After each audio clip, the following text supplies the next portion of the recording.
Convert fractions and decimals. For these first few examples, we're going to convert decimals into fractions.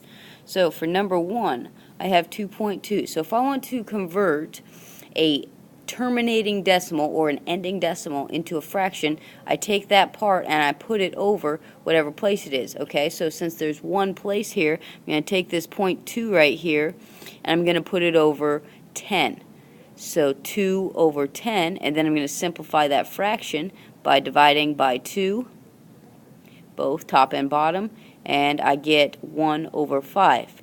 Now the whole number is going to remain a whole number, so I have 2 and 1/5. If you want to convert it to an improper fraction, you can, but you can leave it as 2 and 1/5 if you want. Example 2, we have 0.15 repeating. Now repeating decimals are special. You have to do a special thing to them. Normally, if it was just 0.15, we would put it over 100.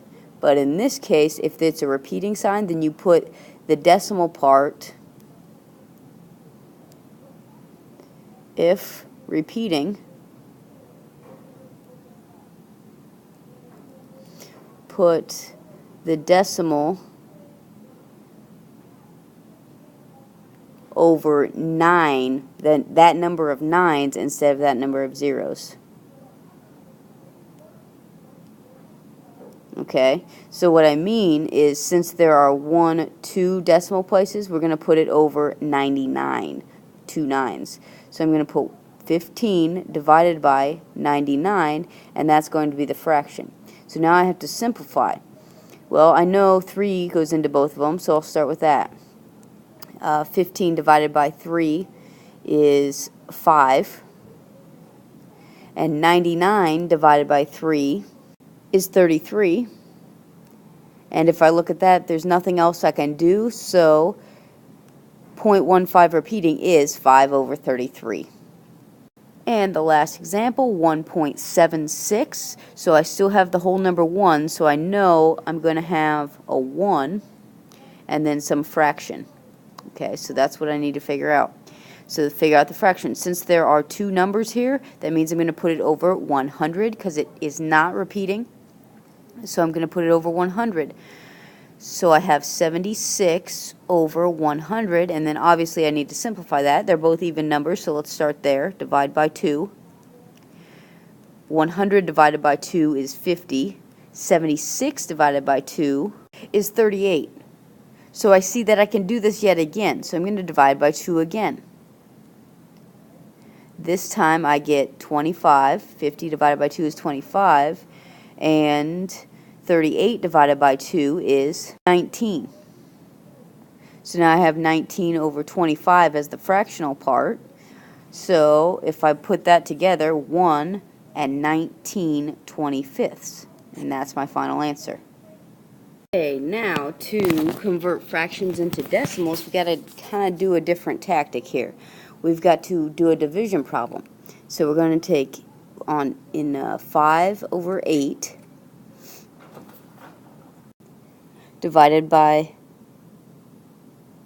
5. Okay, so, and then I put my decimal there and a placeholder 0, so I can always add zeros. So now how many times does 8 go into 5? Well, it doesn't.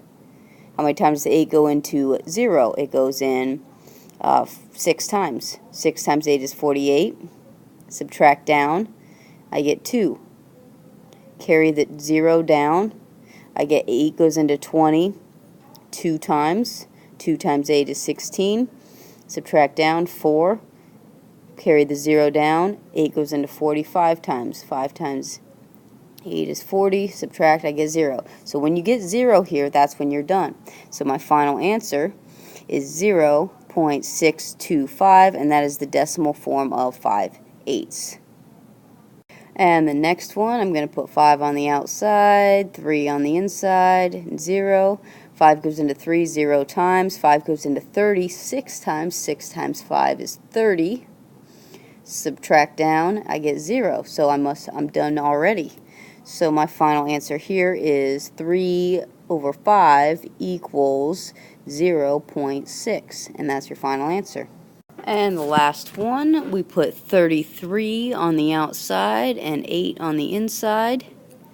and we're going to put a 0 there. So 33 goes into 8 0 times. 33 goes into 80 twice. 2 times 33 is 66, and subtract down, you should get 14. So then I have to carry the 0 down. 33 will go into 140 4 times. If you don't know that off the top of your head, just try it out a little bit. 4 times 3 is 12. 4 times 3 is 12 plus 1, which is 13. Subtract down, I get 8. Carry the 0 down. 8, so I have 80. So I'm looking for how many times does 33 go into 80, and that would be 2 times. 2 times 33 is 66. I already did that one. Subtract down, I get 14. Carry the 0 down, get 140, and I should kind of start noticing a pattern. Get 4 again, and it equals 132. Subtract down, I get 8. So this is going to continue on. So what I actually get is 0.24242424, and it continues on. So my final answer is going to be 0.24 repeating, and that's your final answer. So those are your notes over converting decimals and fractions. Go through the practice problems. Make sure you can do these. The repeating decimals tend to be kind of tricky, and converting from repeating decimals is also kind of tricky. So do the practice problems, then you should be ready for your quiz.